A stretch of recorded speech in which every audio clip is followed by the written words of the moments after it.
Welcome back to the Book Breathing Bitch Queens podcast. I'm Allie. And I'm Sam, and today's episode is all about chapter 5, where Feyre is knocked out in the middle of the woods and brought to Prithian. Hell yeah. Okay, let's get into it. Okay, so I do have a question, and I don't know if it's really something that we can answer because we are not 19-year-old, very slim, ridiculously beautiful women. Starving. Yeah, we're not starving. Um, but I feel like one of the tropes that exists in ACOTAR and in Throne of Glass and in Crescent City, but also just a trope that exists in romantasy, are these moments when the main character wears a dress for like the first time, like the beautiful dress for the first time, and that it's like, holy Moses, she's got tits and she's gorgeous. Um, And so my question for you is, what dress in all of the series do you think is most iconic? Okay, let me think. Nothing that Bryce wears. I don't think. Well, because I was like, what does she even do? Well, like she has the one after she gets her little light up her glow in the dark boobs. Um that her and Hunter at like the opera or something and she's in, right? And she's like, "Ooh, Yeah, Hunt, I you wear a barely remember suit." that. Yeah, right, because it wasn't as big of a deal. But like Aelin has that weird dragon one. Yeah, the dragon dress as I always think about. Yeah. Yeah, and I don't know, I don't know, is a gold nightgown considered a dress? Yes. Yes. Yes, And which is a nightgown. I know. No, yeah, I feel like the Starfall dress has to be it. It's the one that people like think about. Now, actually, I feel like in like in culture, in like TikTok and stuff, people they love the night court dress that she wears like in ACOTAR, Yeah. like like the first one. Yeah, yeah. Because I think it's hot and they like to wear a skimpy dress. I always see these cosplays for it. She wears it in the second book. She might also wear it then. Yeah, I think I think it's like a night court fashion. It's like Yeah, so how they there's dress, but it's how yeah, Reese there's dresses her in the when he's having her dance on him.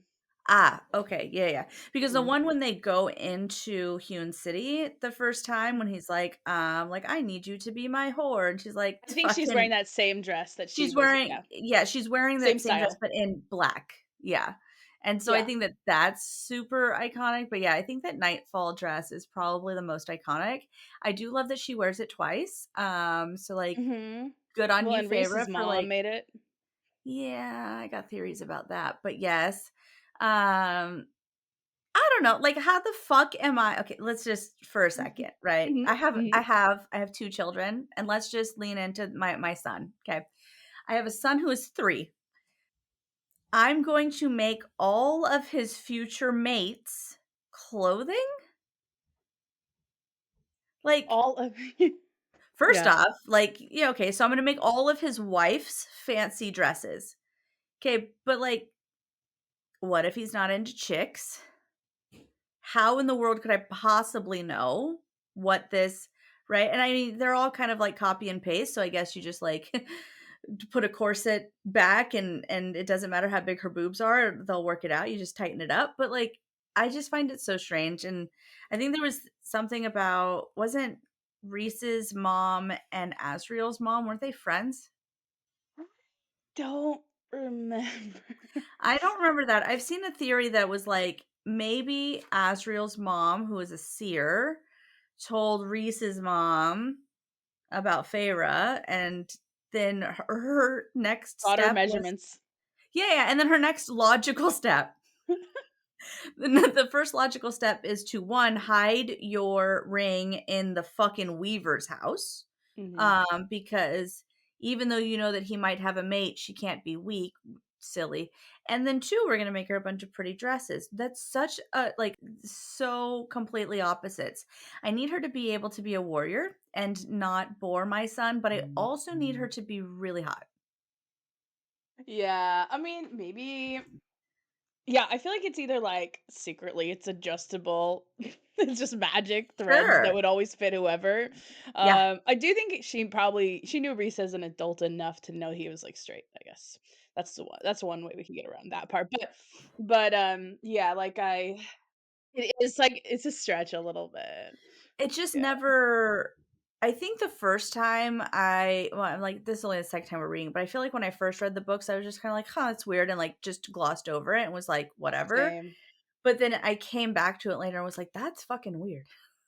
Yeah, Like, that's yeah. that's real strange. Like, I don't know how that makes sense, and I'm interested to I don't know, maybe we'll get answers, but Definitely suggest that, like I mean, at worst, she's like the delusional lady who just took a good guess, or it's magic threads that would fit anyone and just I mean, or whatever. Reese has a hardcore type maybe, like, right? Like, Yeah, if you're true. into Yeah, one body type, then it's really easy to work that out, right? And, but like, I kinda think she did see into the future. yeah, I don't know, Yeah. I can't imagine Reese being into, like, a, Thick thick fatty.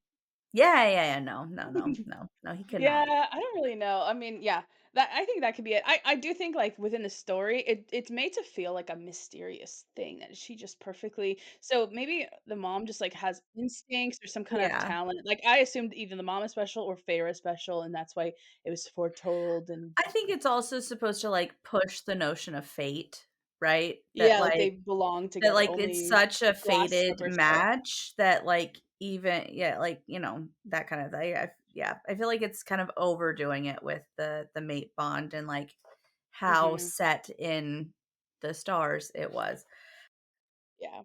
And that's actually why I think that they have, like, a greater meaning as a couple together. I Mhm. personally have, like, theories about that because it seems so pointed like that. Yeah. Sorry, go ahead. I kind of don't want the Starfall dress to be the most iconic, but that's definitely the one I wanna wear. Well, when you say iconic, I think, like, most people, like, think about it all the time. It's the like, the one that I like the most could be the dragon dress. I think Yeah. the Starfall is the one I picture easiest, though, that's the other thing. It's like, I don't Mhm. know, I don't remember the Aelin's dress. I remember a dragon, but I just Yeah. don't know, I really That's remember the fair. Starfall descriptions, though. That Mhm. might be an unfair thing.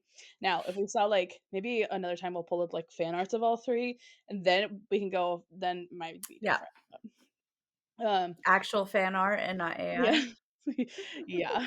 Oh my gosh. Uh-huh. Okay, so Mhm. chapter 5. Do you want me to do my 30-second recap, of Sure. not, reviewing what chapter 5 is and just looking at my notes? Yeah, yeah. Chapter 5 is very short and is basically the walk from Feyre's house until she gets knocked unconscious. It's yeah. Mhm. It's like the 2 days in the woods that she's only awake for, like, 12 hours of. It's like one conversation with Tamlin in Wolfie form, Hopefully she didn't and have to piss. I mean, I yeah, assume a magic thing. yeah. Yeah, because it's like there's this, a couple pages of what she's seeing and, like, some questions that she tries to ask of him and stuff, and it's not happening, and then we get this jump where she's like, "And I woke up, and it's been 2 days, and fucking asshole." So, very short chapter, maybe we'll get into chapter 6, but I do have thoughts on chapter 5, so Yeah, let's get into it. Okay, so, well, I feel like the first thought is our boy Reese is featured yeah, in yeah, the yeah. little we entered the line of trees, darkness beckon beyond, so So Reese mentioned. I was on TikTok, because I do Mhm. that, and there is I will have to find the name if I'm gonna drop it, but there's a gentleman who does, like, monologues, Oh, and I've seen he the monologue guy. yeah, and he does some of Reese's monologues, and Mhm. he did the, like, "I'd wait 500 more years" monologue for her, and in that he right, because it's a direct quote from the books for Reese's monologue for what's going on right before he goes to hibernate. Anyways, I don't know. It's one of the conversations where Reese is telling Feyre about I think it was the chapter 54, 55 Yeah, situation, it is. not the hybrid moment. And so he's like, over the last couple of like last 3 years, I'm getting these little glimpses of, not so significant things and it's cloudy and it's like looking through fog and looking through a haze. And then I see you like, I woke up out of nowhere laying next to Amarantha, and it's, like, the most vivid dream that I've had, and you were dreaming, and you were seeing our kind, and realized that the fog was probably the wall, that you were on the other side, and now you were in Prithian, and that's why I could see your thoughts. I could reach out and touch your thoughts and send something back, blah, blah.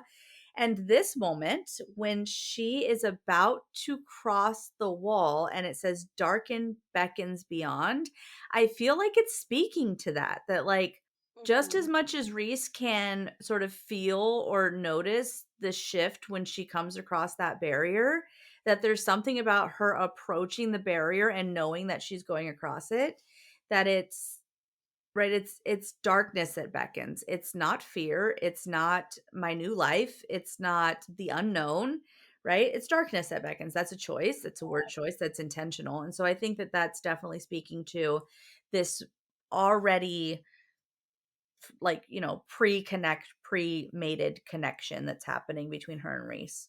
Mhm. No, definitely. And I love the idea of it. And she's not technically in the across the wall yet, but it's like the first movement towards it. So I think it works really nicely, symbolically and everything. And I also just Well, and it also works just in like even without the layers, right? Like he busts Mhm. in at night and he's taking her into the woods where it's Mhm. going to be dark and night and terrifying. And then he's going to take her across a wall, which is going to go into a land that's also terrifying. And she doesn't know anything about it, right? She's blind to Yeah. what she's going into. And so, right, like it works on just a simple like yeah Mhm. darkness beckons because we're going into the middle of the forest at night and I don't know what's coming, Yeah. but I feel like it's too on the nose to not be intentional. No, oh yeah, yeah, yeah. I also think like the natural instinct from a writer's perspective should be to be like the darkness was scary, like, something about, like, how the dark is scary, like, Yeah. that's, like, what I would expect. If you said, "Okay, if we're doing a writing exercise, you're like, hey, you have a character who's kidnapped and is being dragged into a forest, describe the darkness." I'm talking about how it's scary, I'm not saying it's beckoning. So I Yeah, definitely think it's a yeah. choice, and I like Engulfs the choice. even, yeah, Totally. like, threatens to swallow us, right? Yeah. Or is That's like, frightening. sort of, compressing or like claustrophobic type imagery, right? Where it's like Yeah. I'm being like, sort of, um or like a drowning aspect, right? Like the darkness, like you're jumping into the depths of water. Like, but yeah, that's not what's happening here. It's beckoning. It's being like, hey, Feyre, come here. Uh, Mhm. Yeah. which is a Yeah, I very like it. different feeling because then for the reader, we're enticed, right? Yeah. We're not feeling, right, as the reader, we're not feeling scared for Feyre. We're enticed. We're like, fuck yeah, what's in this like what's gonna happen?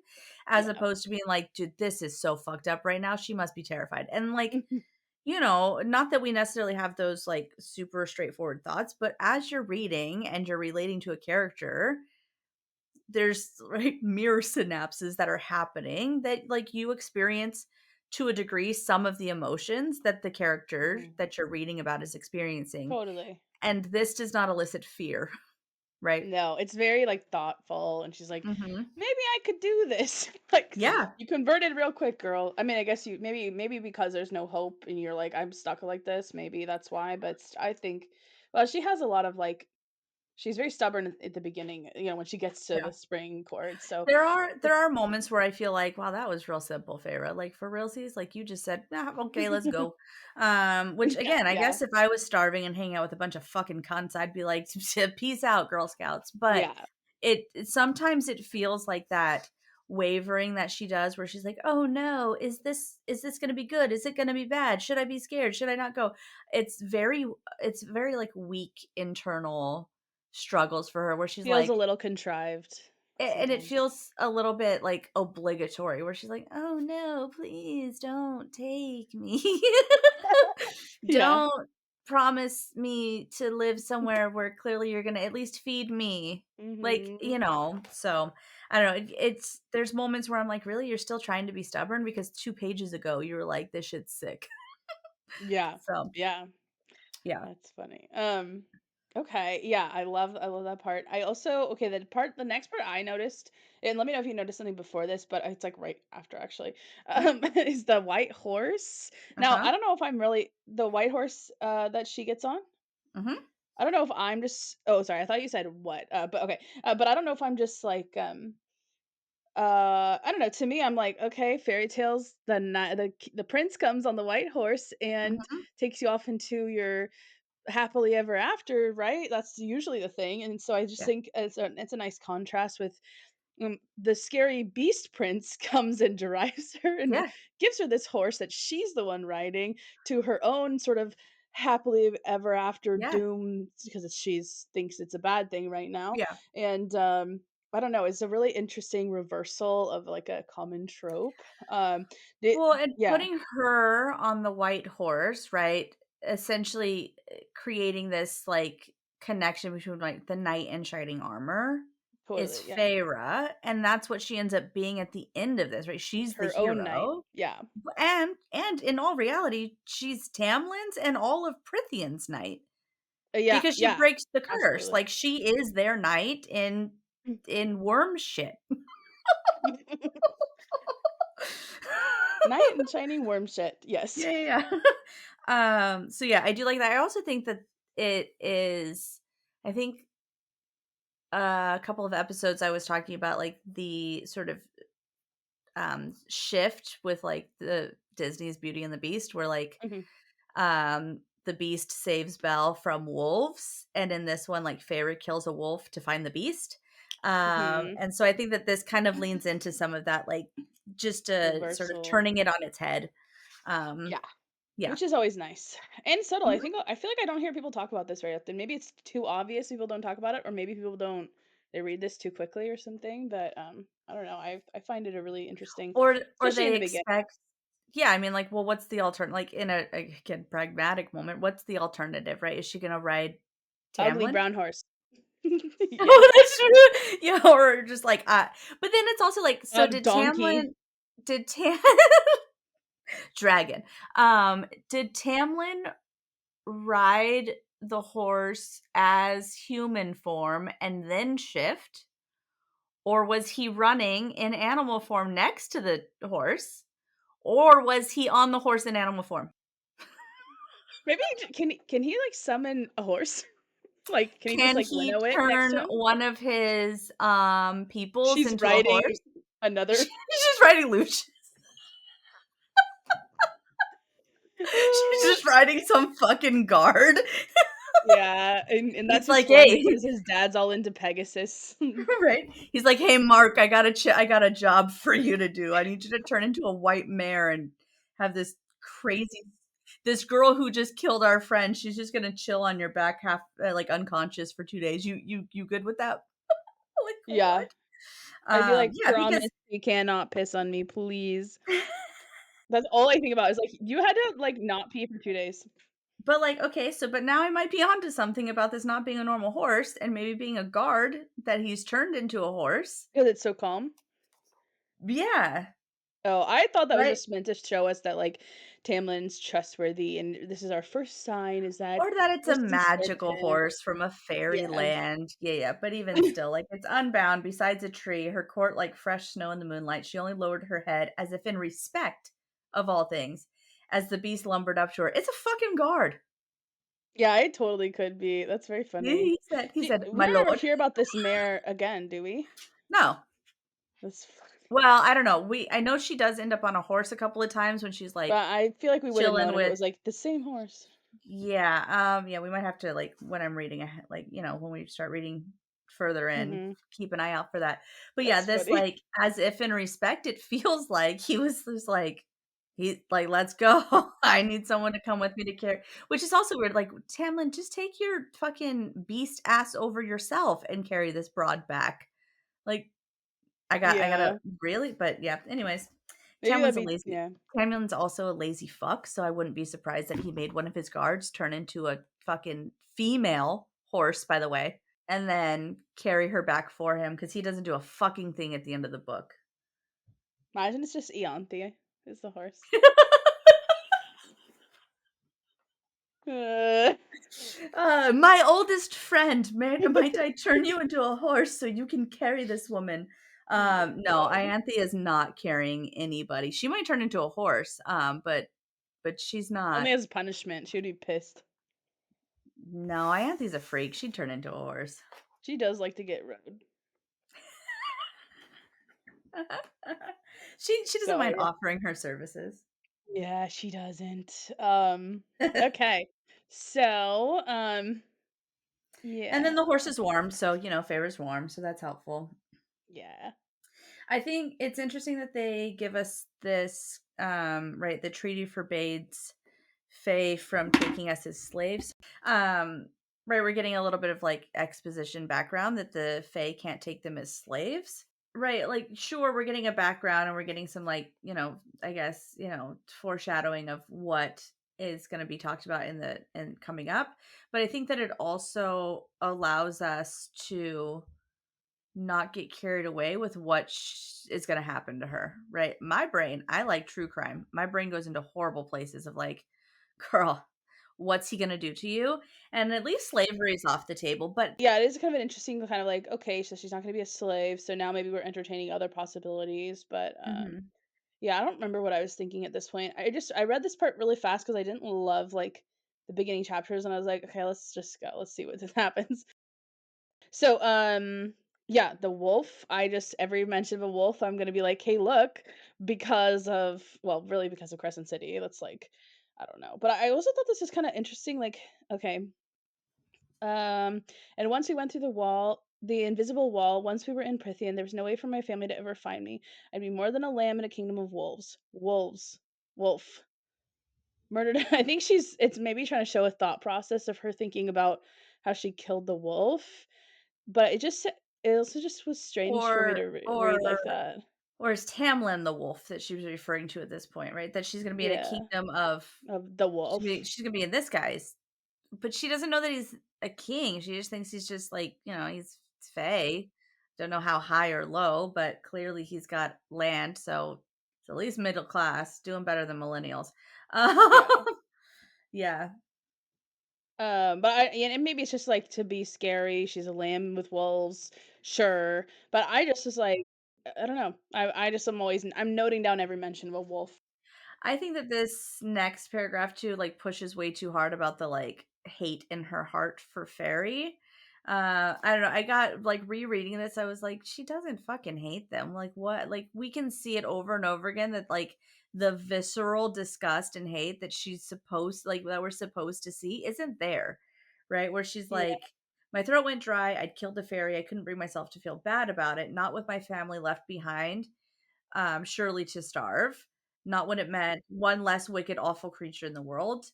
And so, like, sure, she doesn't feel bad about it, but it's not like she's like, yeah, well then, like, I'm glad I killed him. That's not what she's yeah. saying. She's just saying I don't feel Feeling bad about it. and she just feels justified. She feels like, "No, I should have Yeah. killed them because I needed it for my family." And so, yeah, I don't think that's this I mean, people do say stuff like this to justify being hateful, but I think she just yeah, she's like, "Well, that's the way it had to happen." Like, Well, and yeah, then so then that's why I'm wondering if she is actually a good candidate for this curse breaking because does she actually have the full level of hatred that's required for him to break yeah, down and make like, and of course, like Reese at some point when he's like up in her brain and shit, like says like she would be the answer if you guys weren't so fucking stubborn. But yeah. who knows? Yeah, I mean, yeah, I like the theory that, she was never true. She never loved Tamlin. She was never going to break the curse. The only hope was that she answered the riddle, and Yeah. that's what did it. But it's still interesting to see all these sort of pieces in motion because yeah, maybe you're supposed to think that you see that hate in her heart or I don't know. I Um don't know if I think that she didn't love Tamlin. I don't think that she loved Tamlin or was capable of loving Tamlin to the level of, a fucking mate bond.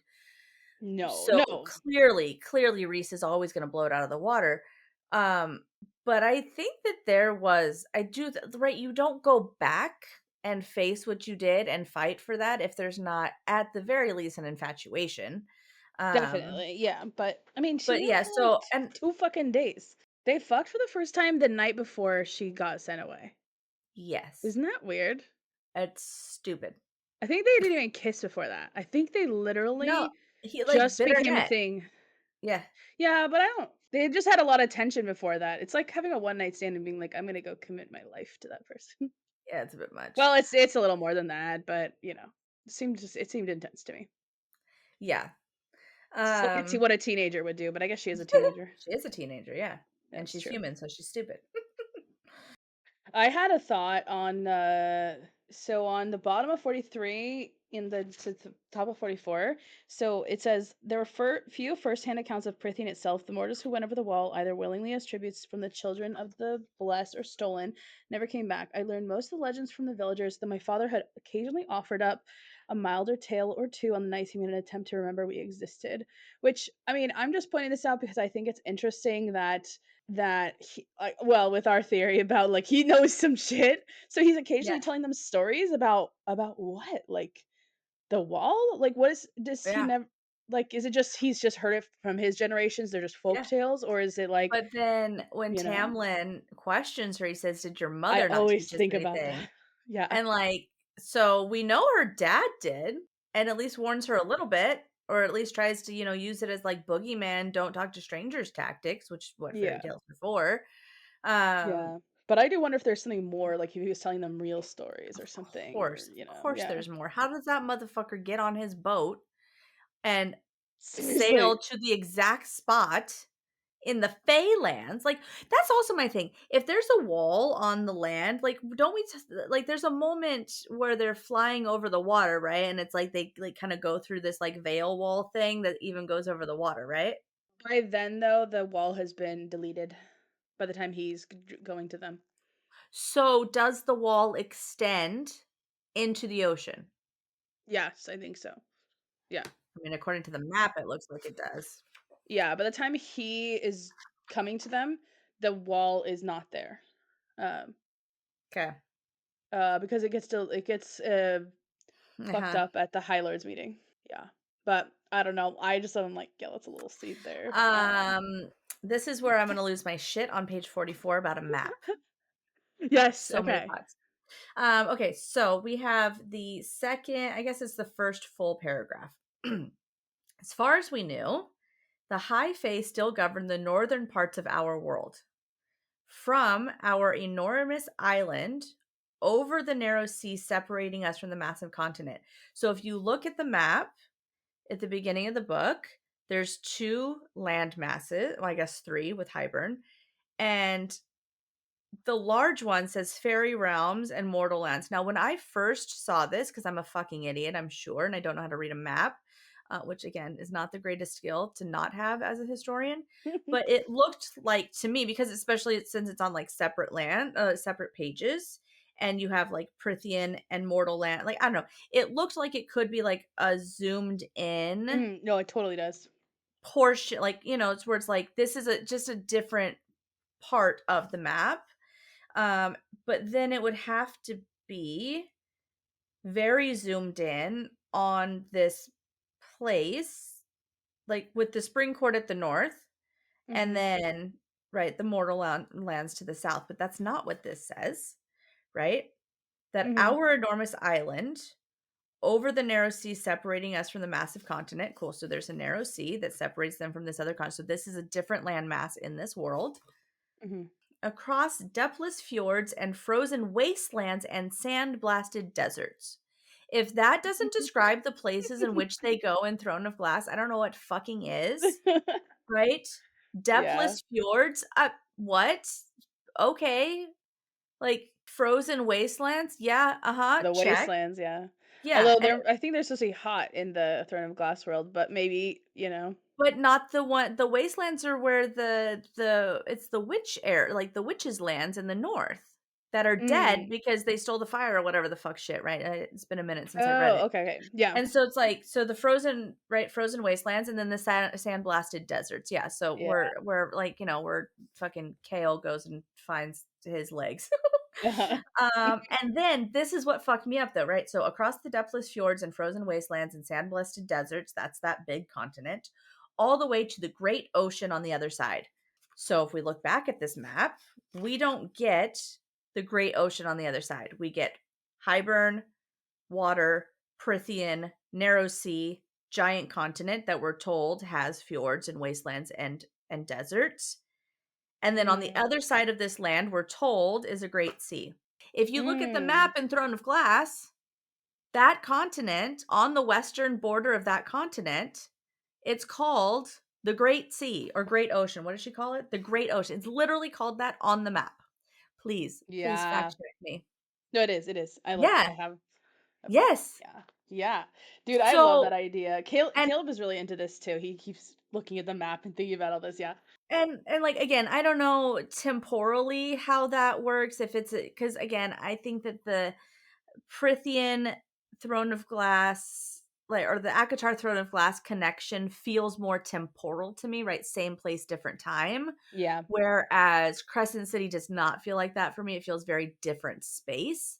Um, Mhm. and we know that like Thea has two daughters, right? And so Thea stays in Prithian.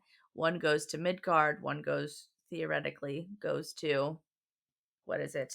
Arale? Arale? How do you say the Earlier? land? Aralea? That's how I say it. Cool, I'm here I don't for it. know. I can't say Prithian, so you expect me to say that one? It's got like 47 fucking vowels in it. You learned. That's funny. Yeah. But yeah, Yeah, so it's for so me, I felt interesting. like, oh, page 44 here, and she's already doing it. Like she's already bridging these worlds in Mhm. ways that are a lot. And then, sorry, then the next page, right? So not only is there the great ocean on the other side, some fairy territories were empires of storms, perhaps. Some were Wait, where are overseen you by seeing that? this next page. So, or this, it's the next sentence. So after it says across the depthless fjords and frozen wastelands and sand blasted deserts, all the way to the great ocean on the other side, some fairy territories were empires. Some were overseen by king and queens, Aelin and Dorian. And then there were places like Prithian, divided and ruled by 7 high lords, being of such unyielding power that legend claimed they could level buildings, break apart armies, and butcher you before you could blink. I had no doubt about it. She Yeah. just described Throne of Glass. They're empires with kings and queens Yeah, I know. on It this definitely other feels like that. continent. And then it's like, cool. So then it just gets fucked up because you're like, right? Aelin falls through the fucking realms, and Reese is all, slow down, baby girl. Don't get fucked up, right? In the end of her book. And so if you Well, start like a looking at wormhole can go through space too, I think. So it could still be the same planet. true, and so if you start looking at like the timeline, right? Like now I want to go hardcore with the timeline. If we line Mhm. up Aelin last book falling through realms with book 6 of ACOTAR, right? Mhm. What's happening in Throne, like, if that timeline is consistent, what's happening when Feyre's coming over into the area, right? That there's no magic in that land because the king is ruling it and has put a tamper on it? I know, I wonder if it's on the same planet, like, is Reese not noticing that a chunk of the planet he lives on is magicless or is, like, I mean, maybe not because, yeah, right, it was like a triangulation true. of magic gone, right? Yeah. There is magic when she goes to White Horn. Where does she go? Where does Aelin go in the north when she meets Rowan? Wendelin. Yeah, yeah. Wendelin? So like there's Mhm. magic there, right? Because Yeah, she can shift into her right. Fae form, and Rowan can do all his shit. And then even further north, right, as they go into where Maeve is at, and those cities, that all has magic. So it's just this like one area. But yeah, I don't know. I just it felt just felt way Mhm. too Like, she's telling strange. you to connect the dots. Yeah, because it's like Yeah. And also like you're like, sure, of course she's gonna explain the land, but like if the entire series takes place in Prithian with connections to Hybern, why have a different continent? You don't I create know. a continent to not use and just say, nah, they're fair there and they're doing some weird shit. And it's like there's kings and queens and empires, but we don't deal with it because it's fine. What? Yeah. How are you not dealing with it? Also, why are Yeah, they not talking to each other? Why? Because there's no fucking magic where the king is. true, yeah. Yeah, it is really interesting. I will say, there's you could make the argument, Or well, what of course we call a big ocean the Great Ocean, that's not that weird, but, like, it's in the same it's setting up a bunch of other stuff, like, I think it's fair. or what if the area that has no magic is under the wall in the mortal lands of that continent? That would make sense, I think. Well, does the wall go around the whole world, or does it just go on that I mean, continent, and this is a different continent? there's a line here on the larger continent that says the wall. Right, but I mean, like, does that, like, go around the entire Earth? Like, what if, like, Throne of Glass is America, and this is Europe and Yeah. England? So it's just, like, it doesn't reach that far. It doesn't go around the whole world, but it just goes in the realm of Prythian where this war was, or Prythian and whatever. Did you get to all the parts of your map thing too? That's Yes. the okay, I Yes, don't yeah, wanna, like, yeah. cut you off. Yeah. No. Um, No one had ever told me why humans chose to linger in our territory when so little space has been granted for us and we remained in such close proximity to Prithian. This implies that they could have gone to the other continent. yeah. Yeah, and she sort of says it's just poverty, but I don't Yeah, she's like, "Why yeah. did we stay on this little tiny moment on this, on the UK? Why did we hang out in this one little tiny area when we could have just jumped on a fucking boat that my dad had because he's the merchant, Yeah. um, and not go to this other world?" Well, because the other world sucks too. Um, Well, and I think it could speak to, mom and dad know some shit. They got something. They're parked there and they're like, "Hey, this is a secret sacred territory. We got to guard it." Like maybe they stayed there because they're like, "This is a place," and maybe that has to do with Feyre's whole thing. what is hold on, hold on. That made a lot of sense. This is a place, some kind of special place. I don't. Maybe that's why he never he's like he maybe he could have gone to some other place and lived somewhere, but he had to stay put in that town. What if we do a hardcore comparison of Papa Archeron and Rolf, the pirate lord?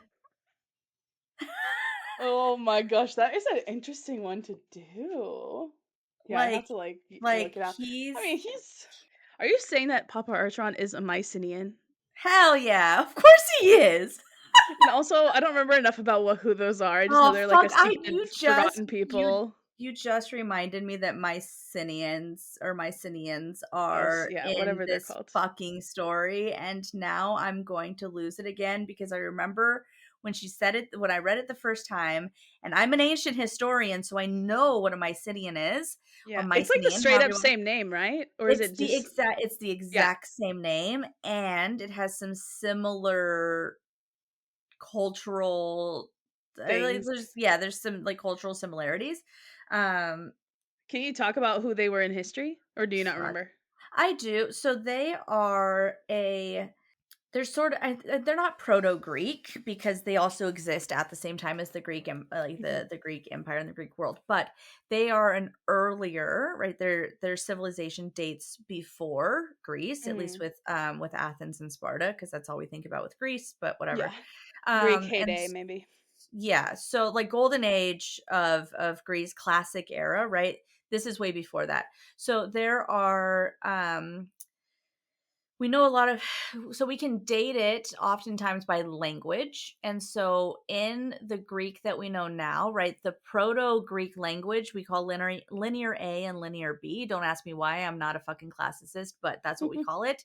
Linear A, we have not been able to translate.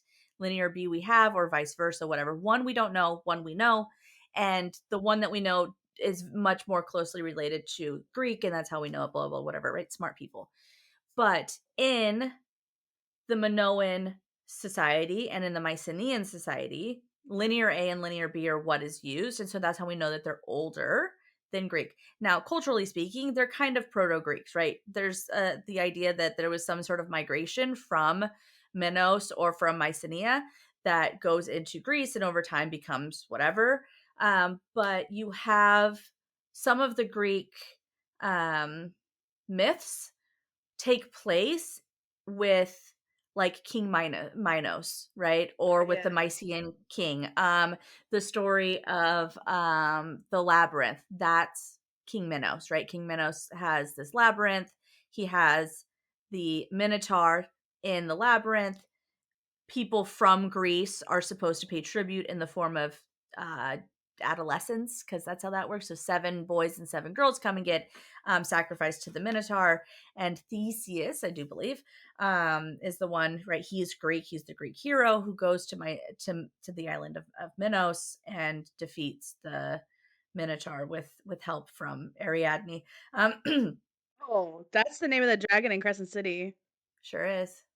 I f I j only know that because Kale's reading Yeah. Crescent City too right now. Yeah, yeah. So yeah, so there's a lot, there's like those two cultures are um contemporary Mhm. ish to each other, right? One is older a bit, but they're still Yeah. contemporary to one another. But then you have the Mycenaean culture collapses or leaves or is overtaken, right? That we're not really sure how that happens. And historians who are maybe here, well, it's not a history podcast, so check my facts off the top of my head. But yeah, so then that society goes. What is so one of the like in Mycenae, there is the palace of the great Mycenaean king. I believe it's that or yes.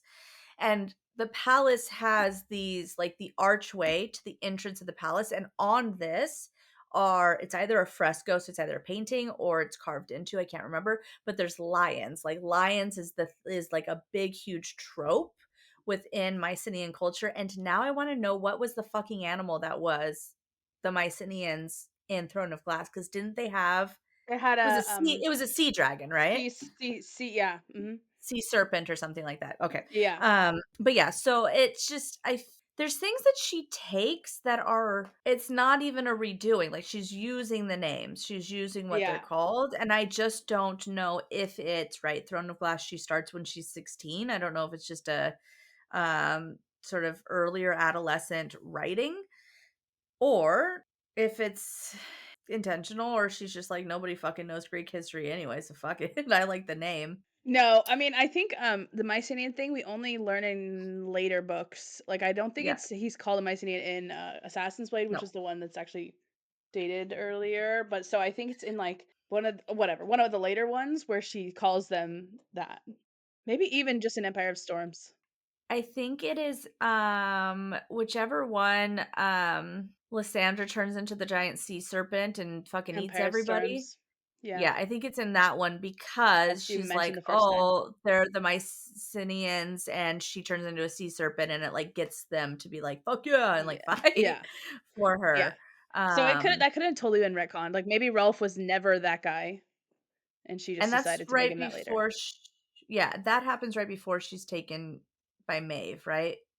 In the book I don't know if it's right before, but it's like that's how that it's book pretty ends though, close. right? Yeah, well, technically she gets taken when she's, on the I think on the in the southern parts. I never know how to Yeah, say that yeah, name, she's in but the, it's like like, the there's Skull's swampy Bay area. is that fight, I Yeah, think, and then it's like I think that's like in the middle of the and then book, they go and then through the she's taken at marsh. the end. She gets captured in the marsh. The marsh, yeah, yeah, yeah. That's at Yeah, the yeah, end. So, but that book ends with her capture. yeah, yeah. Yeah.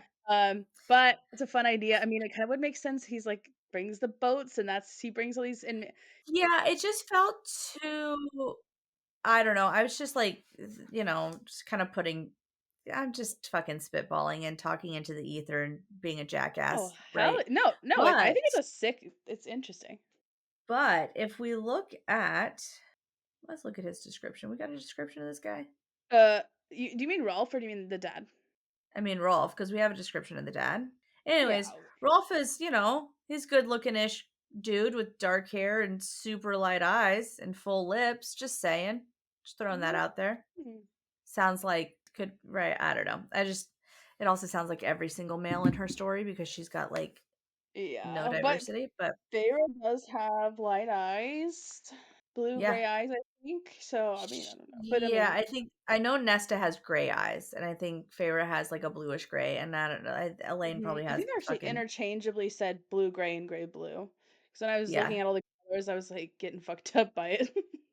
And, Elaine, I think, has blue eyes, right? That I don't know off the top of my head, but definitely Mm, Nesta and Feyre do. yeah. Yeah. Um, Page 43, we get, like, the beginnings of I don't know, maybe not the beginnings, but we get a little bit more details, or we get an introduction to there being, like, a Fey-human war. Knowledge of that weakness, she's talking about the ash arrows, Mhm. right? Knowledge of that weakness, of their susceptibility to ash, was the reason we'd ever survived against the high fae during the ancient uprising, a secret betrayed by their one of their own. So already implying that fae fought on the side of humans, Mhm, mhm.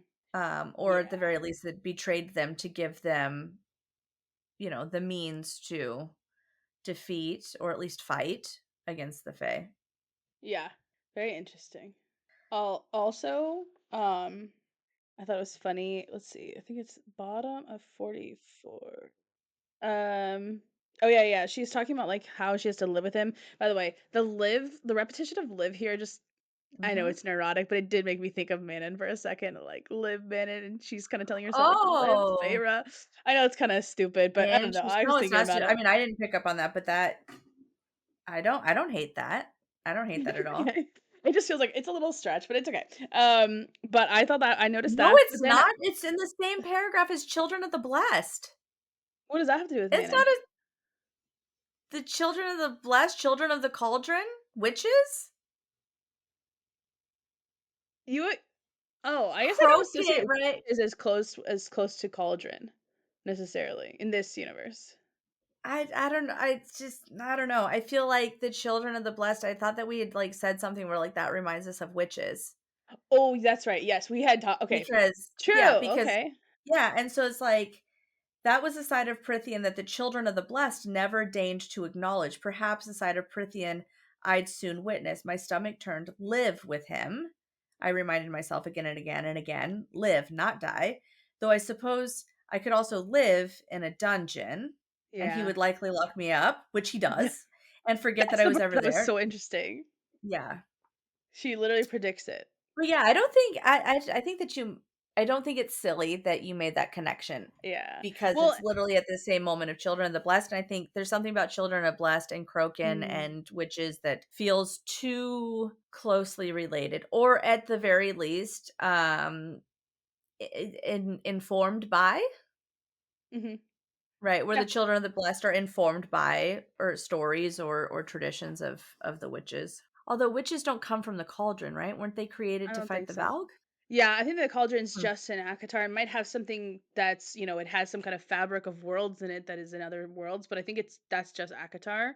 That's why I didn't associate it necessarily directly with witches, but I do remember talking about how the children of us remind us of witches kind of.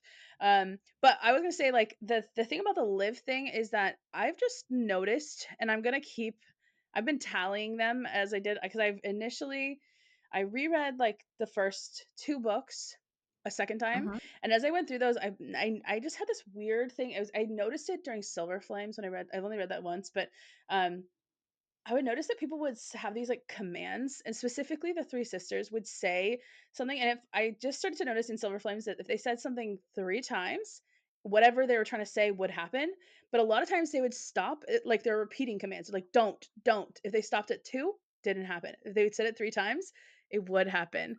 And now this could just be Interesting. like maybe it's a natural tendency for characters to repeat things and then but I just kind of was like, let me just pay attention to this. So this is when I started noting stuff like this because it feels like a command, like she's willing it into being, live, and that's what the part of the reason I started thinking about this is because I thought it was so weird or interesting and strange that with Manon, it's like they're like commanding her live, and I almost wonder, is there like Yeah, a magic in commanding this like simple one word command?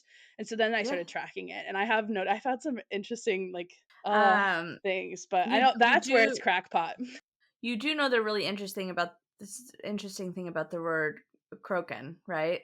No, maybe remind me. So it comes from Welsh, and it Okay. means cauldron, Mm, or okay. it means cauldron witches is what it Yeah. That is fun. Like, intentional. She's not Yeah, unintentional. that is so And so interesting. that's super interesting to me that, like, at some point, right? Because of course we see there's a connection between word and cauldron and what all the things. Mhm. But I'm really interested to see this, like, like, like Manon and the cauldron and something connect there. Yeah. Also, aren't there 3 types of witches or witch clans? I think there's more than that, Yeah, maybe. but I we think only blue we only bloods, learn yellow about bloods, blackbeak, that's it. and then That's all we know. crocans, and But then maybe that's it. I think they are Crocan witches. I think all of it is Crocan, Oh, are they? and within there's 3 different Oh, I just thought it was types. crocans were the enemy of all of them, and they were so there's 4 types and they're the enemy, but I could be wrong. That's what I thought it was. Maybe, again, it's been a minute Mm. since I've And the command thing, that's my weird pet theory that might not have anything to do with witches at all. I just like noticing small, tiny things like that, and I am gonna follow it and keep bringing it up when I see it. Um, but it does sound kinda crazy explaining it. it says that the Crocan witches again, this is a fucking, like, Throne of Glass wiki, so take it with a grain of salt, but it says that the Crocan witches were a union between, like, the offspring of Valg and Fey. And then wait, so what are the other ones? Right, because that's why Manon has the gold eyes, I think, because she's actually Crocan. Says the witches had different traits and could be categorized into 2 different species. The Iron Teeth took after their Valg ancestors. So the Crocan is the original progenitors. Oh. They're the ancient ones, right? The sort of the ancestors. So the Iron Teeth took after their Valg ancestors more and were more demonic and vicious, while the Crocan witches got more of the Fey traits. The witches existed long before the first Valg War, but when the time came to fight against the Valg and the Crocans fought with Brannon Galthinius and the people of Arelea. I don't know. It's just, yeah, as a result of the witches' wars and the destruction of House Crocan by the Iron Teeth Alliance, the Crocan witches were scattered across the continent and became nomadic. For the next 100 years, the Crocans were hunted by the Iron Teeth. So remember they with the red, um, like the red Yeah, they had cloak the red thing, cloaks. right? Yeah, yeah, Mhm. yeah. So they're hunted. Mm, You'd think just, like, but change your Manon, cloak to but Manon is the last Crocan queen, yes. right? And the Crocan that she kills, that she takes the cape from, that's like her cousin. It's her sister, I think. Some shit. Yeah. Yeah, that's very Yes, it's interesting. centuries after the war, the daughter of the Blackbeak matron had a child with the Crocan prince, the son of Rhiannon Crocan. They believed that she would be the one to break the curse of the land. They were ultimately killed by the matron and their child. Manon Blackbeak was raised by the matron to be so she was killed by Manon's grandma, Mhm, who's mhm. not really her grandma. Oh, I thought it was her Anyways, grandma. no, it says that she was killed well, maybe oh, you're right, I because thought maybe she she was kills her like yeah, own. because she was like, "My daughter fell in love with this fucking, croaking piece of shit," or whatever. Yeah, sounds like yeah. Yeah. Anywho, that was a nice Right. little Throne of Glass, side quest in the middle of page 44. That is so funny that you associate I really didn't I was surprised by your association with it, but, I mean, it makes sense because we were talking about it, but, yeah, I'm gonna have to keep an eye out for that. I haven't really been thinking about witches as much in this read through, but, I feel like they it's gonna be I don't know. I feel like I didn't give enough attention to the witch story when I first read Throne of Glass because it took me a real fucking long time to give 2 shits about the witches. same. Took a I read very, them very very long time. fast. Like, Yeah. every time I would get it would be literally, like, I would read the chapters, and when I would say, like when the next one would be like, "And then Menon," and I was like, "I'm going to bed, like, I'll read this shit tomorrow," Yeah. and I'll just, like because I was like, "I'll suffer through the 2 chapters on this broad so that at, like, tomorrow night, I can just get into it and do the thing." Yeah. But then out of no it was a very slow burn Mhm, for mhm. me with my love for Manon and all of the witches. It Yeah. was not a like, "Hell yeah, this is my girl," like, at all. And I don't know if I really fell in love immediately with any of the characters in this book, but it took This a one? in any of them really. Like I Oh, yeah, wasn't yeah. like immediately like, oh, I fucking love Bryce. Aelin a little bit. I was a big fan of her from the beginning. Nah, she annoyed me in the early books. Interesting. But yeah, I don't know. It took me a really long time to want to read the witch chapters, and so now I'm excited now that I know I don't fucking hate Manon, and I know kind of Mhm. I have the ending and I know the impact. I'm interested. I'm excited to read through those books again. Yeah. Um, we get a glimpse here of what Nest is willing to do to keep Elaine alive, and that's fucking weird. Where exactly? So Oh, page 45? 45. And I'm going to read the whole paragraph just in case it brings anything new for us. But right, so it Mhm. says, "But it was not my own doom I contemplated as I let myself tumble into dread and rage and despair. As we rode on, the only sound, snow crunching beneath paws and hooves. I alternated between a wretched smugness at the thought that my family's starving and thus realized how important I was, and the blinding agony of the thought that my father begging in the streets. Sorry, I can't read out loud. His ruin lay giving out on him as he stumbled from person to person. Every time I looked at the beast, I could see my father limping through town, pleading for coppers to keep my sisters alive. And then, worse than that, what Nesta might resort to in order to keep Elaine alive. She wouldn't mind my father's death, but she would lie and steal and sell anything for Elaine's sake, even her own as well. Yeah. But will That she? Because she hasn't this whole time. Yeah, well, and that's why I'm like, maybe you literally didn't because Feyre was there, and so you just are like, it is delusion. So maybe, yeah, reality hits her, and Like, that's the yeah, only thing that I makes don't, her. I, It there's, does sound like a fantasy of Feyre's that like there's everyone's gonna spring into action. Like yeah. I don't know. But I don't, My it just, instinct would not be to assume that. Nest is so confusing. And like, even now that I've finished the books that exist, I feel like there's a huge disconnect between the Nesta that we get in the last book and the Nesta that we get through Feyre's eyes. Like, the Nesta Yeah, that we get through Nesta's world, like, view is a very different human than who we get it through yeah. through anybody's eyes. And so one, it speaks to like the intensity of that wall that she's built up, which is Mhm. a funny little pun, I guess, that I'm talking about walls. Um, but like like we know that like we'll find out in future chapters. She tries to go to the wall. She tries to get to her sister, Yeah. right? She fucking hates Pharaoh. Why is she going to go to the wall?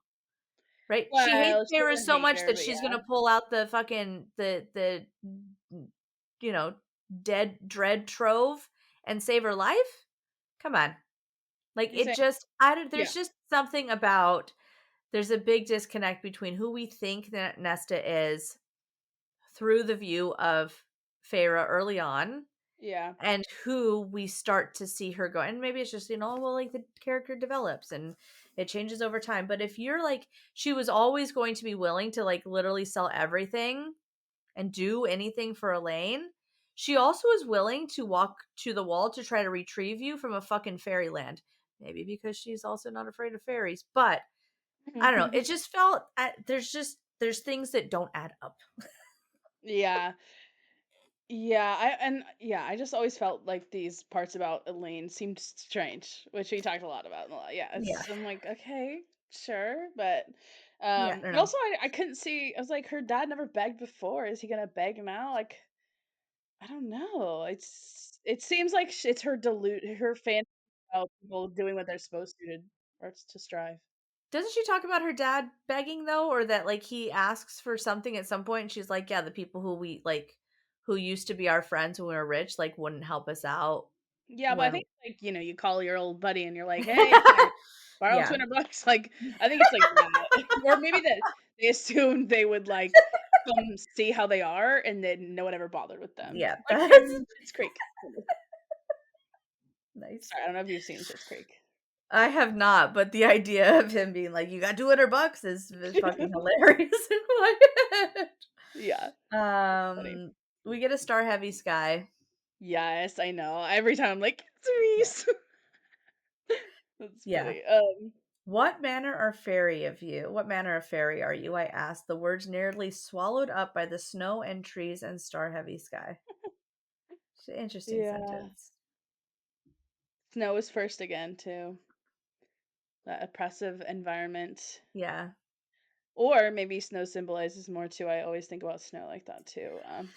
And then I think it's interesting that okay, that's the first thing she asks. The first thing Mhm. she says to him after she's gone with him is, "What manner of what are you?" And then, Yeah. "What's your name?" And I don't know, I would think I would reverse the order of that if Yeah. well, because the name thing seems like it should be, like, it's important, Like, so "Well, put her I'm supposed first. to live with you, sir, so what do I call you? Or should I just call you weird beastie guy? Mhm. Yeah, exactly. Because And now the I'm only thing fine he with calling responds you to is the name. bastard until you die, but I think that you might have a name."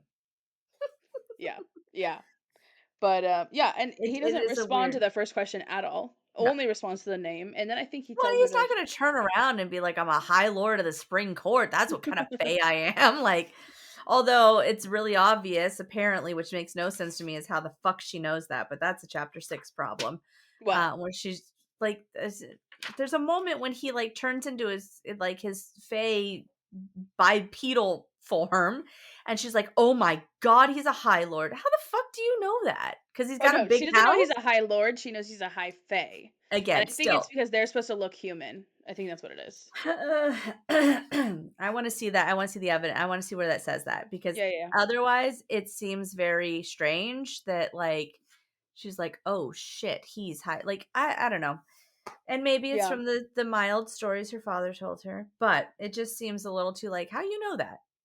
And yeah, again, she lives in this world, how much exposition are we gonna get, Crescent City, on how much she knows? But, yeah, I don't know. It just seemed mhm. that's a chapter 6 problem, but it seems weird that is either highly intuitive or somehow in her subconscious somewhere knows more than the reader is led to believe. Or she's led to believe even, I guess. Yeah, yeah. Well, and I definitely think that in this, well, we talked about the tang I don't know if we talked about the metallic tang Not well, we start yet before we started to before we record. started, yeah. And there'll But be a chapter to say 6 thing, she I notices other things oh, right. later. But no, Yeah. the metallic tang is at let's see. Yeah, it's at the top of 46 on the last page of the chapter. Basically, like he says like what she asks about his name. He says, "Does it even matter to you?" And then she didn't answer. She's thinking about if he's gonna kill her, and then she says, "I opened my mouth to ask him for ask to again ask him for his name." But a growl of annoyance rippled out of him. So I think it's kind of interesting that she's trying to Okay, ask his well, name again, and that's when also, he silences her. can we just paint this Yeah. picture for just a second here? Okay.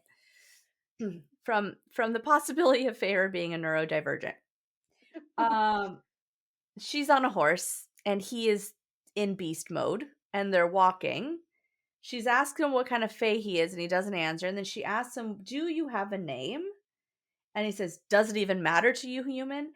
And instead of anything that happens, she completely ADHDs into this other thought about sailing her family sailing away, and can they get away, and what would it be, and what's the is it futile anyway, like, I'm just like, I would It's be annoyed funny. too, like, I, you asked me my so, like, from Tamlin's perspective, right? "Hey, what's your name? Does it even matter to you?" Silence. And to be fair, Right, I always picture and this to then be she like goes to 3 ask again seconds and of he's real like, time. "Huh?" Oh, I always picture that to be like 3 seconds of real time. I think she doesn't Well, balance her thought, allotments as well. sure. Yeah. Sure, but it's just I don't know, and again, we have to know what's going on in her head, but Yeah. Funny timing. it just felt like something weird to think about in this moment, right? She's worried about what he is, who he is, what his name is, Yeah. and then when she doesn't get her answers, she goes back to her family as opposed to being like, "What is he hiding? Why won't he tell Yeah. me? I guess he must hate me. What is he gonna do to me because he won't even tell me his name? What kind of power does names have?" Like, there's so many things that she could be thinking about in connection to the conversation she's trying to have with him, and her internal monologue is not about his name. Yeah, It's it's about killing him, not even really. really about him, right? It's about her family. Although but I do think it is framed in, like, this thing of, like, well, what if I attack him? Like, what and then she's thinking about her family because she's like, "I can't," but I also think it's I don't know. Yeah. Yeah, all right. Yeah, I don't know. I just Oh, have my fam and then like yeah, but then again, like then she goes to ask him again, and he growls at her. Yeah, and then she gets the metallic And tang. and I love then and metallic and then tang. he said, "Fuck, shut up, go to sleep." Yeah. Stop asking me 2 questions, bitch. I don't have time for it. She's Mm. silent this whole time, and the second she asks him 2 questions, almost 3 questions, he's like, "I can't fucking deal with you. I need you to stop talking and go to sleep because I need to think." Yeah, Like, relatable. yeah, a real low tolerance for, human connection here, Tam Tam. Yeah, And then, yeah, uh, and then the metallic tang stung my nose. So mhm, she can smell magic, not so much it's not a yeah. taste. Although metallic tang seems like it'd be more of a taste thing than tang seems taste Well, sensory, not smell sensory, but it's whatever. true, but it's kinda well, I also think, like well, it's no, so it's like that, but, like, also, maybe, like, have we heard metallic tang in other perspectives, POVs?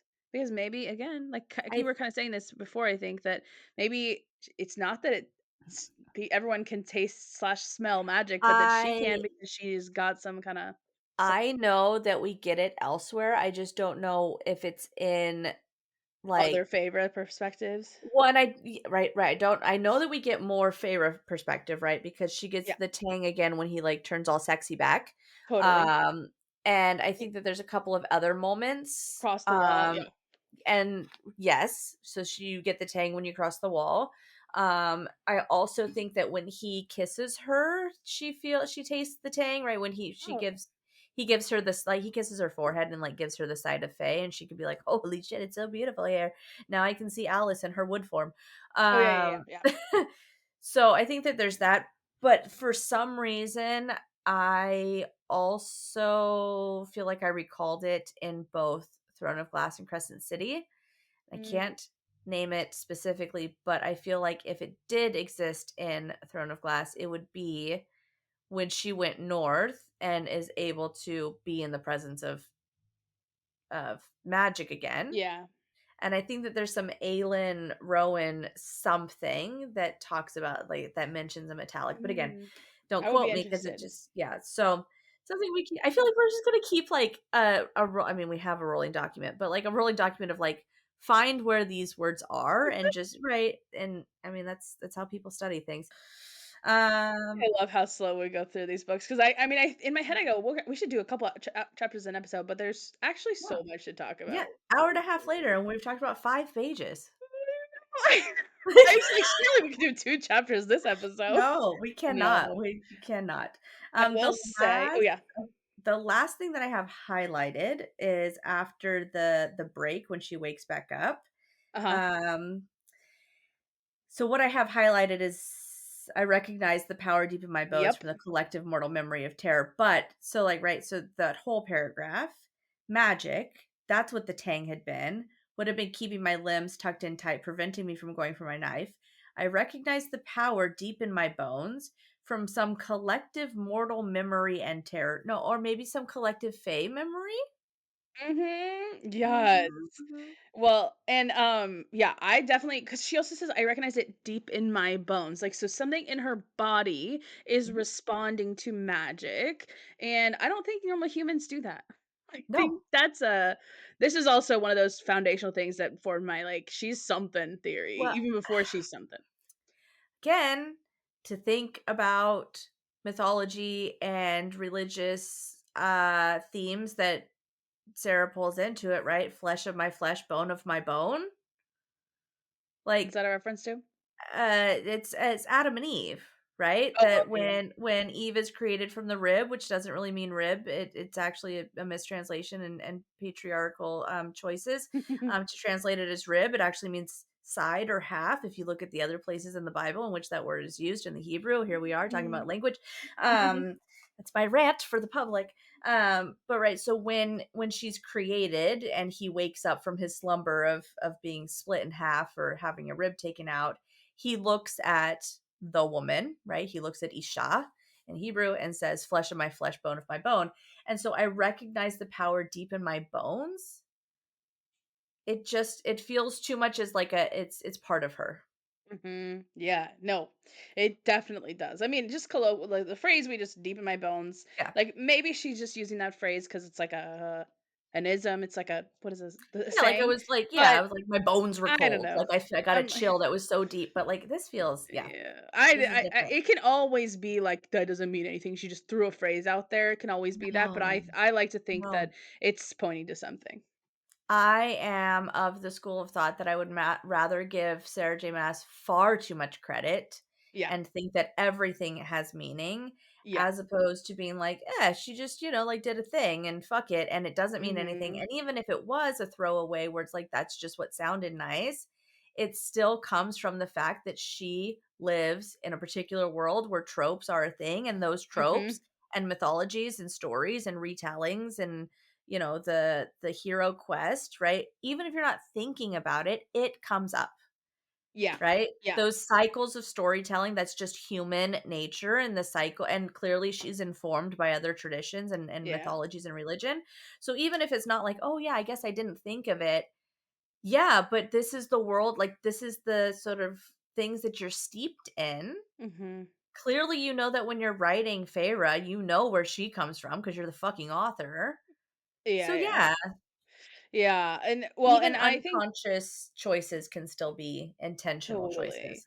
Yeah, I will always just like throw out that it could be a total accident just to keep these imaginary commenters out. I'm just kidding, but like, like there's always a possibility, but I always lean into like that. Yeah, which maybe is giving her too much credit, but I'm down to do that because also I really think as a writer, I think I do a lot. We do things with our subconscious that we could capitalize on if we realized it, but like there are things happening when you're just that are really Yeah, interesting conscious things.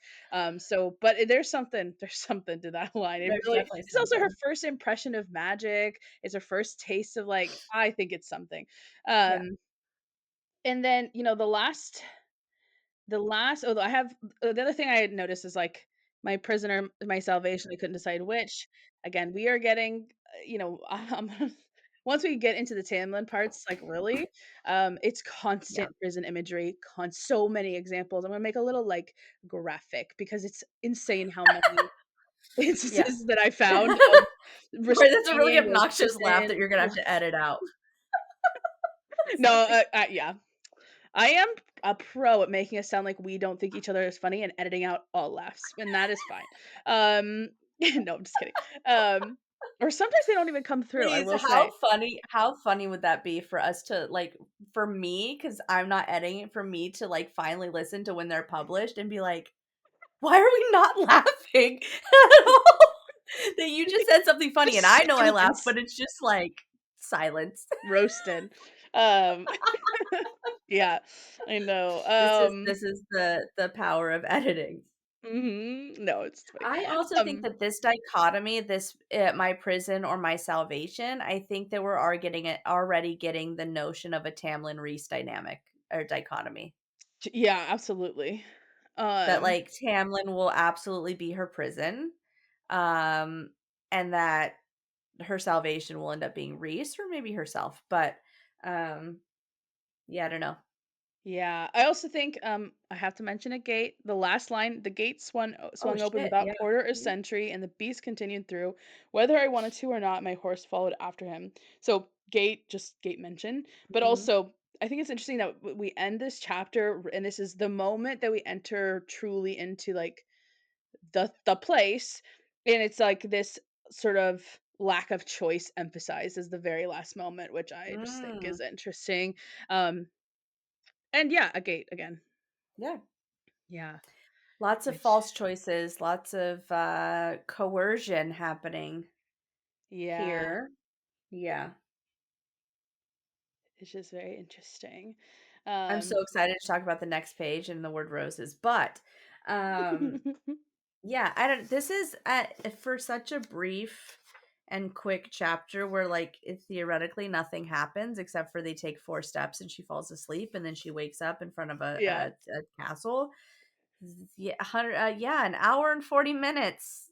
of deep diving into this. So We just have yeah. I like this chapter. I'm very excited for next Thursday when we talk about chapter 6. I have been like Yeah, itching to talk about same. chapter 6 because we finally get this like thruple energy.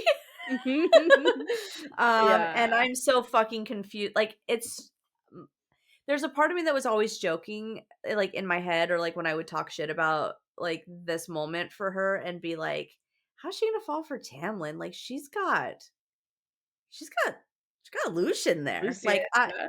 Like, I'm sorry. Little mystery, little eye scar, little like actually being fucking nice to her in the beginning and like taking her out and like sorry, that's my alarm.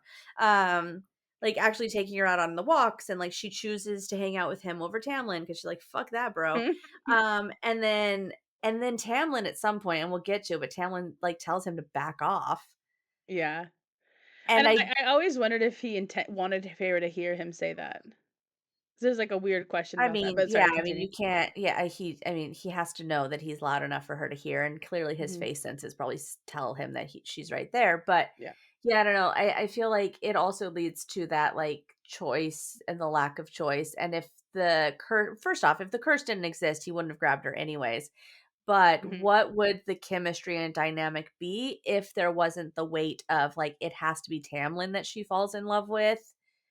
To break the curse if there could have been, right, a Feyre Lucian Mhm. dynamic because we get that later on, right? Like their bond is pretty solid, Yeah. even when he's pissed at her.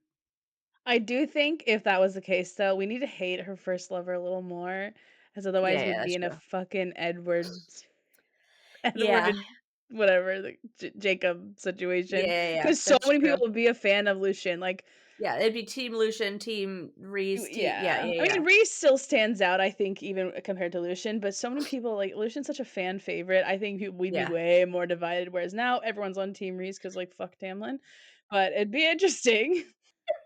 Can I leave you with a theory that I heard? Because it's not my theory and I'm Yes. not gonna own it, but I heard a question that maybe we will leave off with because now we're actually going to be seeing Tamlin more and seeing Prithian more. Mhm. Tamlin can shift into his beast form Mm. and he can shift others into, at the very least, a wolf, possibly also a mare, Yeah. right? Uh, Um, can he shift into anything and anyone? that is the question. Because if there's a 'Cause big Feyre can. betrayal, Feyre can. Mhm, and she's And not if that there's far a from him. yeah, and if exactly. And if there is a big betrayal that's going to happen, perhaps the betrayal is that if because people are like, "Oh, Elaine is Tamlin's mate," which I don't like, but whatever. What if Tamlin took on Lucia's form and it's him the whole fucking time? It's fucked up. Because when she says, "I can hear your heart through the stone," maybe it's Elaine being like, "I can see through this bullshit that you aren't you. I see you outside of what you've shifted into." That is very interesting, although I will say I'm just saying there's some polyjuice level shenanigans that Mhm. could be happening Wow, okay. with the precarious amount of information that we have about Tamlin's shifting Yeah, abilities. It's the most academic sentence you'll get out of me. But like yeah. right, like, That we is don't so interesting. know. Like Yeah, I and do if it wonder. was just, like, beast form and, like, all the High Lords have a beast form and blah, blah, blah, fine, but he can shift other people, and she Yeah, gets the shifting power, like, she, like, turns her eyes into fucking night goggles, right? Because she gets that power yeah. from Well, and that's where her Tamlin. Lyrian wings come from, is her Tamlin power to shift into, like, a different species. Yeah. Yep. Yeah, eh, the one thing I will say is could be a foil to that, though, is that Nesta doesn't see through his glamour right away, so if now maybe it was just a fluke, maybe he just did a bad job because he was a little nervous or something, but if, Or if we go with that, maybe she would've seen through it, so maybe that's not, but maybe what he about just did a better job. proximity? Like, he's never around He Nesta and Elaine? he no, he put the glamour on them and then left and went across the wall and tampered his magic. Because the wall we know has to like tamper, whatever, put a fucking Mm, kibosh on the magic. So maybe she's able to push through that because once he goes across the wall, his magic that he left behind is then weakened, right? Like a proximity sort of thing. Like his magic is stronger when he's like in the yeah, space. If he's shifted as Lucian and he's with them in the fucking house and in the stronger, yeah. townhouse, and like it could be stronger. That's And if true. that's all he has to dedicate his power to is maintaining his bestie's hot ass face, like he's not doing anything else. He's not That is like, very interesting. like Lucian's not pulling fucking fireballs out of his ass while he's with them. He's just chilling. He's not even really doing much of anything else. He's sitting in the corner not talking. Very Tamlin like. So does that mean that Tamlin's actually her mate, or that Lucian is her mate, but Tamlin was coming as a spy? Tamlin is her mate, and he was that yeah, that Tamlin is But her mate. In Hybern, they were both there I at know the they were both same there. time, so But that but doesn't mean that he didn't also turn Lucian into him. true. Well, and, other people have said I've seen a theory of someone saying, like, that Lucian said it because Tamlin needed a cover because he felt it or some shit like that. That he felt the The mate snap bond. or whatever. I mean, Yeah. the big problem with this theory and with any of the theories of Lucian not really being her mate is the fact that he's hanging out with Reese and that Reese can dig through minds. But Oh, what if he's able to build up his walls the same way that Feyre does, right? Feyre builds up this like true. adamant wall Well, and that Tamlin would know Reese because he probably been practicing mind shit for a long time. yeah, and protecting himself for 50 years. This is the dude that's been sleeping, all right, that's been the whore of your mortal fucking enemy? Yeah, you Mm. think you're not gonna be building up the Mhm. ability to hold out against Reese? That Well, like and Reese trained with him before, like, 500 years yeah, they were ago, so friends, weren't he they? probably, like, taught him to do shit like that too. Yeah. I don't Yeah, know. they were There's too friends. many things happening. That is fun, okay. Yeah. So, chapter 6 next week. Chapter 6.